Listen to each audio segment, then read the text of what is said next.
and the scoring system is all implemented and ready to go. So the last thing we're going to do now is we are going to go through and we're going to create a little bouncing effect, a little bouncing sound effect. So we're going to go back out, we're going to come here, we're going to do new folder sounds. I'm going to come and copy the bouncing sound into there, and what we're going to do is we need to create a sound buffer, and then we create a sound and we play it. So we'll come over here and we need to make sure, let's see here, right here, and we have our SF sound. We also need to include that, I forgot. So include SFML/audio. So we'll have SF sound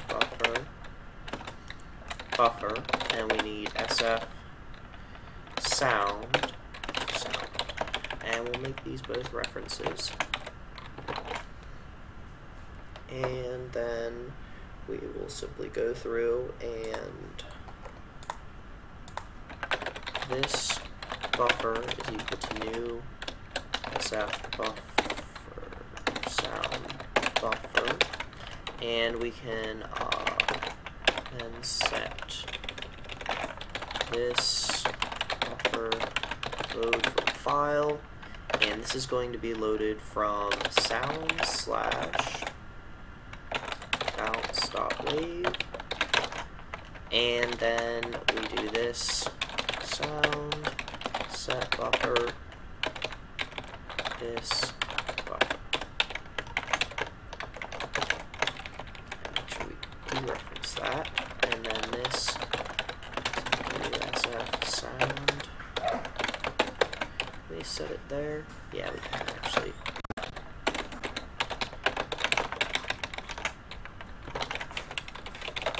So now we have that, and finally the last things we'll want to do is anytime it bounces, we want to play it.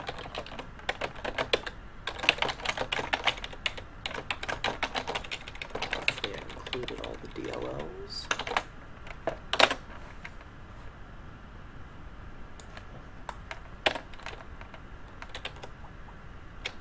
And we have our sound.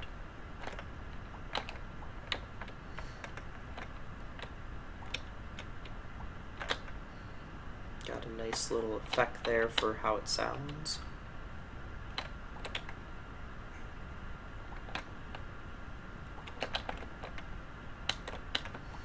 And so now we have sound.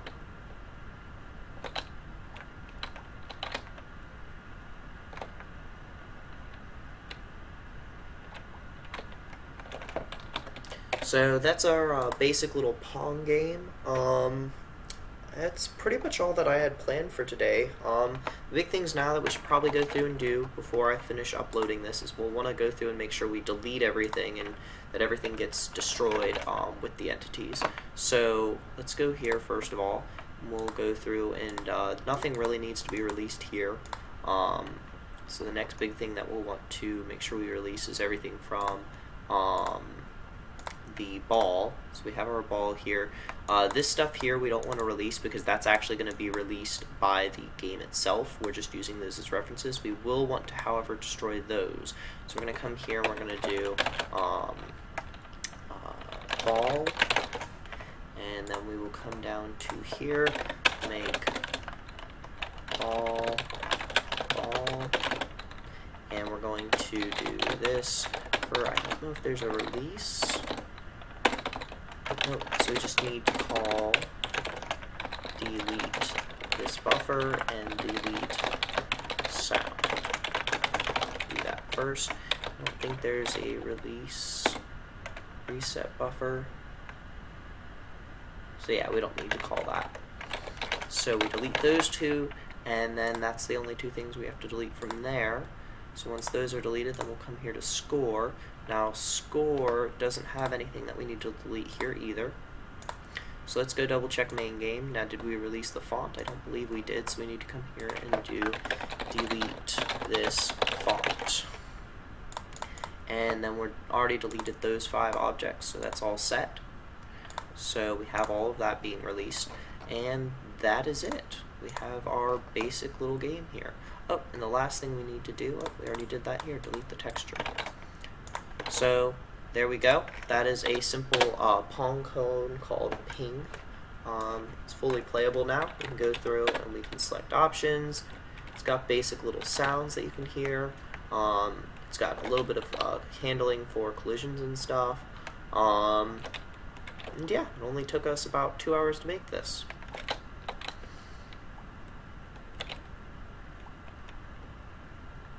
And there's of course other improvements that could still be made to this. I'm not going to go through and work on this much more, but yeah. So there is that. There's anything else? So let's go through. We still have a bit of time. So what I'm going to do is I'm now going to go through and add in a simple artificial intelligence to this. Obviously you're not always going to have somebody there, so let's go through and add in a simple AI to it now. Excuse me. So before we do that, let's go ahead and upload this to GitHub so everybody can catch back up to speed if you haven't been updating it. So we reorganized the project's graphics and sound files, added a ball, a player paddle, and a score object, and implemented the basic gameplay score track. And did anything else big that we did? I think that's pretty much it. So now that is all syncing onto GitHub, so you'll be able to go on there and download those. So now that we have that done, let's add in our simple little AI. So this is kind of a more advanced topic. Please feel free to stick around though. I'm going to try and keep it very simplistic on how this will work. So there's the Paddle AI header class and Paddle AI C++ class. So we're going to start by copying the player, and this is going to be Paddle AI. Paddle AI, and then we're going to come down here and we're going to do the same thing for this one.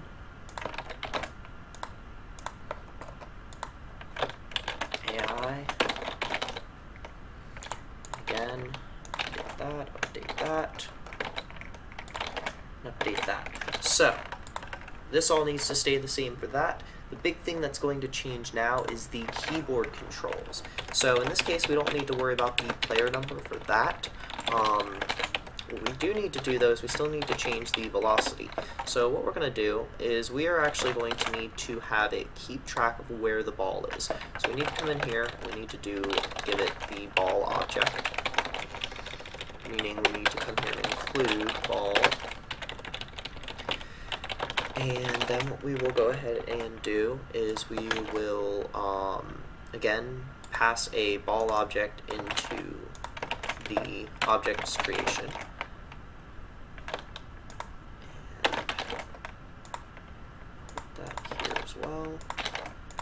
And then this ball object. Now what we're going to do is we're going to say if this get position y is less than this ball object get position y, and this move 0, 0, and move by 1. And if the ball is greater than that,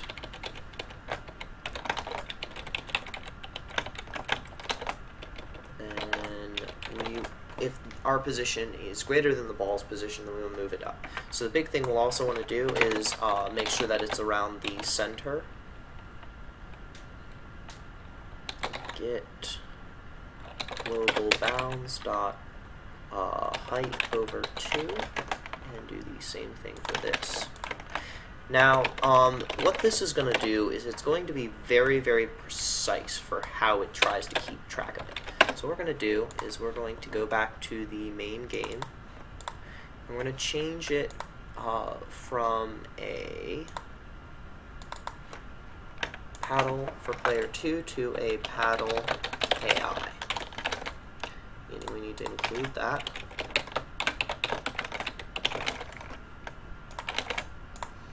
And over here we'll need to do that. And call this object. And then, now this is the tricky part. So we need to actually create a paddle base class, which will be used for this. So what we're going to do is we're going to come over to entities. I'm going to just create a header file, which is literally just an empty paddle class. And paddle is literally just going to implement some of the base things. Nothing too big. We're not even going to have the update method or anything else. We're just going to have the player number. And this is just going to be paddle. And this is now going to extend paddle instead, meaning we need to include paddle. We need to do the same thing over here for paddle player. We can get rid of this. And now the ball object is going to actually have paddle instead. And we'll need to come down here to the ball object and change this to be paddle and paddle. And so now that should be all set. So now going over to main game. Let's see how this looks. And we get a break here. So where is this getting into issues? Ball object is set to null.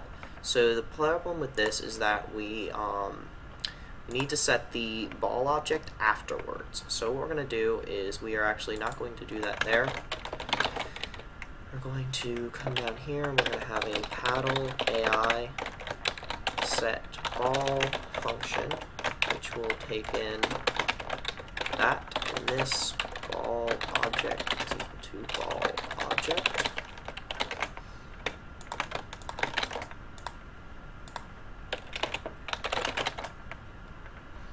And come here.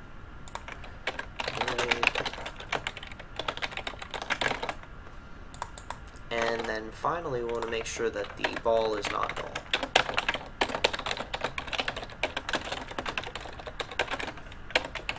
If it isn't, then we can go ahead and we can move based on that. Otherwise, we're just going to sit still.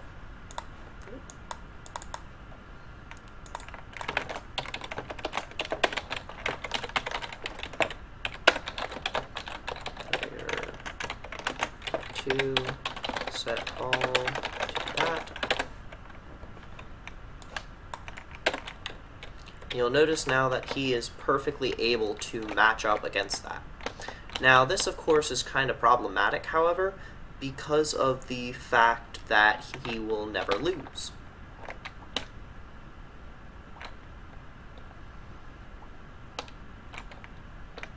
He is quite literally the perfect player.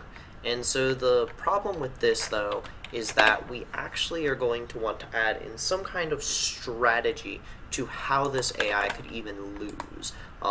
This is actually a really, really interesting problem that I'm actually kind of intrigued with a lot of the time, because games like Super Smash Bros., for example, could in theory actually have perfect artificial intelligence that you'd never be able to beat. It would be just downright impossible. The downside to that is it'd be no fun. You'd be playing against these computers that were just so much more powerful than you, because they can learn all of your tricks and all of your tactics. And so you actually have to kind of dumb it down to a degree in order to be able to do this. So what we're going to do is we're going to give the AI some disadvantages. First off, we're going to give him a variable speed. And this is going to be his ultimate big downfall, is that he won't be able to keep up as much with the player. Speed is equal to 1.0. So right now, this is going to be his speed, and what we'll be able to do is we'll be able to vary this based on our difficulty. So if we go through and we set this to be like, I don't know, let's say 60% of what it normally is. Now, he's actually going to have a much harder time being able to go through and counter things, such as when we go through and do that. Well, not in that case, apparently. We'll probably still want to set it to be even slower in the end.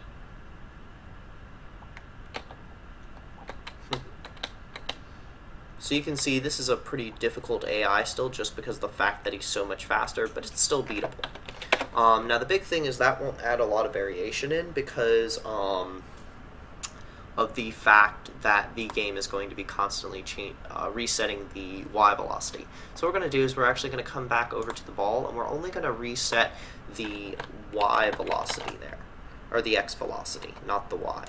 So what we're going to do is we're going to set the Y velocity once, and that's going to go on from there. So that'll allow it to have a little bit more variations in there. Now, the other thing that we're going to do is we're going to leave that alone.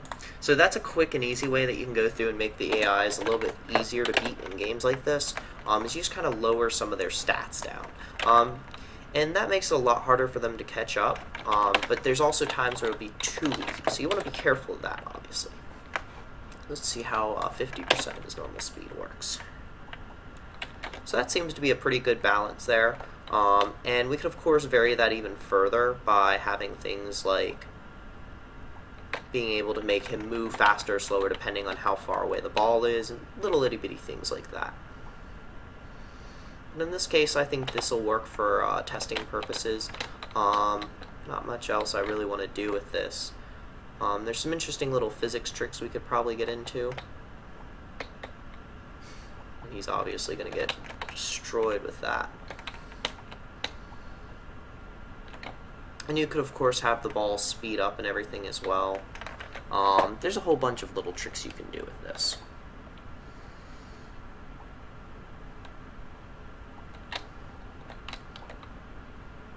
But yeah, so that's a quick little AI tutorial on how you could do that.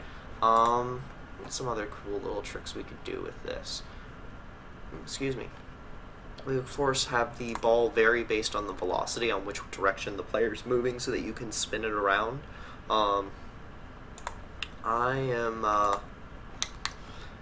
see, I guess we could try and do that real quick.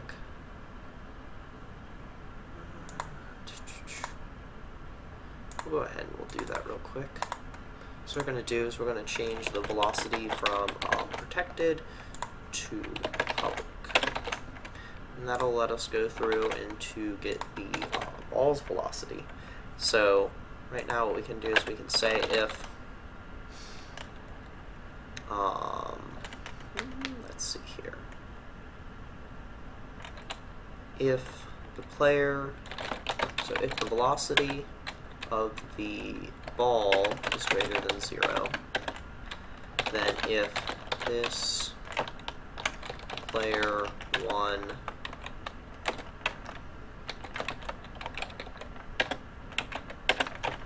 we'll do what I want to do.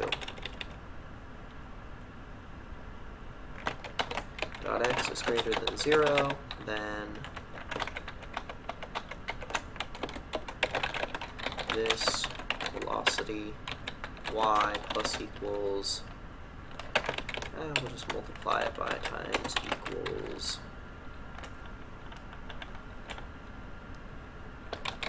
f.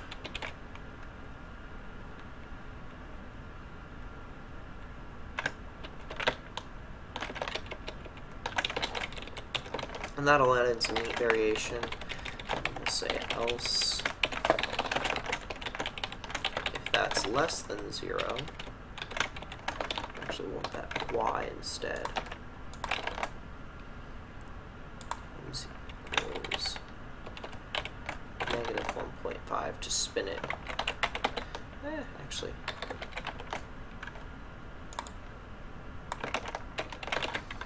This equals that times negative, and that times positive.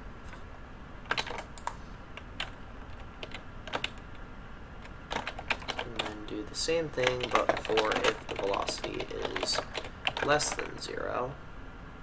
Let me switch those around. And that only works for player 1, so we're going to want to do player 2 as well.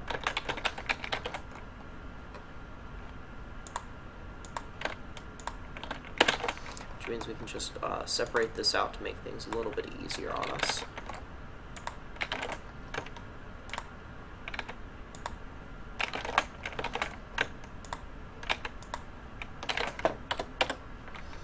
That should do some nice little physics tricks for it.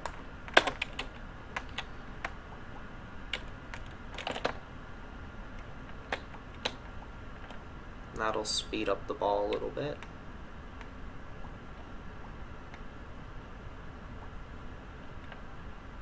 Except now he can't handle that. So we'll go ahead and we will make sure that we set the and we want to do the same thing for the X.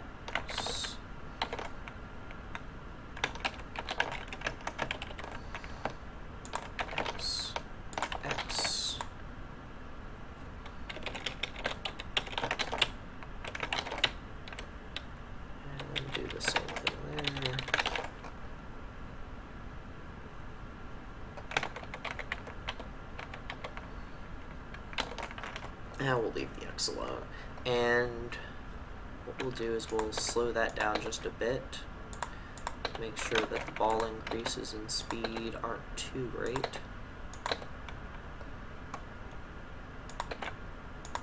And then we'll come to the paddle AI, and we'll up his speed again to 7. And then anything else that we want to do for that? That should be okay for now.